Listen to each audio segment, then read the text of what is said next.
ખોટું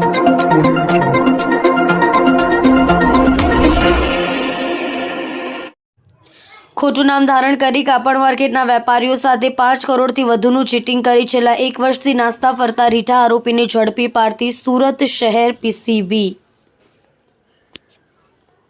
police commissioner Anupamsinh Gehlot સાહેબ સુરત શહેરના અલગ અલગ પોલીસ સ્ટેશનોમાં નોંધાયેલા ગંભીર પ્રકારના ગુનામાં નાસ્તા ફરતા આરોપીઓને પકડી પાડવા સૂચના આપવામાં આવી હોય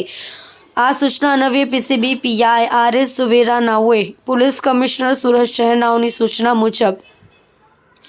પીસીબીના માણસોની અલગ અલગ ટીમો બનાવવામાં આવી છે। ટીમો દ્વારા નાસ્તા ફરતા આરોપીઓ બાબતે ટેકનિકલ સર્વેલન્સ અને હ્યુમન સોર્સિસ દ્વારા તપાસ હાથ ધરી કામગીરી કરવામાં આવી છે। 18/12/2024ના રોજ પીસીબીના એએસઆઈ સહદેવભાઈ વરવાભાઈ, આસિસ્ટન્ટ હેડ કોન્સ્ટેબલ અશોકભાઈ લુણીનાઓને હકીકત મળી વરાછા ઉધના સલાબતપુરા પોલીસ સ્ટેશનના ચીટિંગના ગુનાનો વોન્ટેડ આરોપી વિજય ઉર્ફે નીરવ ગાંધી નામનો ઈસમ હાલમાં મહિધરપુરા લાલ દરવાજા ખોડિયાર મંદિરની સામેના રોડ ઉપર ઉભેલ છે,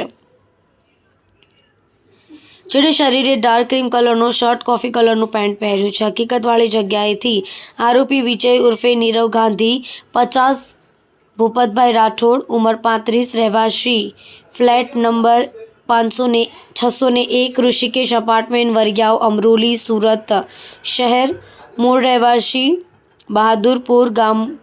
તાલુકો પાલીતાણા જિલ્લો ભાવનગર વાળાને દબોચી લેવામાં પીસીબીને સફળતા મળી છે। પીસીબીના માણસો દ્વારા મજકૂર ઈસમની પ્રાથમિક પૂછપરછ કરતા ઈસમે પોતાનું નામ વિજય હોવાનું જણાવ્યું। યુક્તિ પ્રયુક્તિથી પૂછપરછ કરતા જણાવ્યું કે પોતાનું સાચું નામ વિજય રાઠોડ હોય, નીરવ ગાંધીના નામથી પોતે ચીટિંગ કરતો હોય, પોતે સન 2021માં કાપડ દલાલીનું કામ કરતો હોય, જેથી તેણે માર્કેટમાં પોતાનું ખોટું નામ નીરવ ગાંધી તરીકે આપી કાપડના વેપારી પ્રદીપભાઈ પરસોત્તાભાઈ ચકલાસિયા નાઓની અલગ અલગ ફર્મમાંથી આશરે 5 કરોડથી વધુની કિંમતનો ગ્રે કાપડનો માલ ખરીદ કરી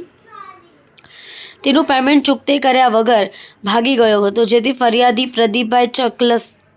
ચકલાસિયા નાઓએ મજકૂર આરોપી વિરુદ્ધમાં વરાછા ઉધના સલાબતપુરા પોલીસ સ્ટેશન ખાતે ચીટિંગ અંગેના ગુનાઓ દાખલ કરાવેલ હતા।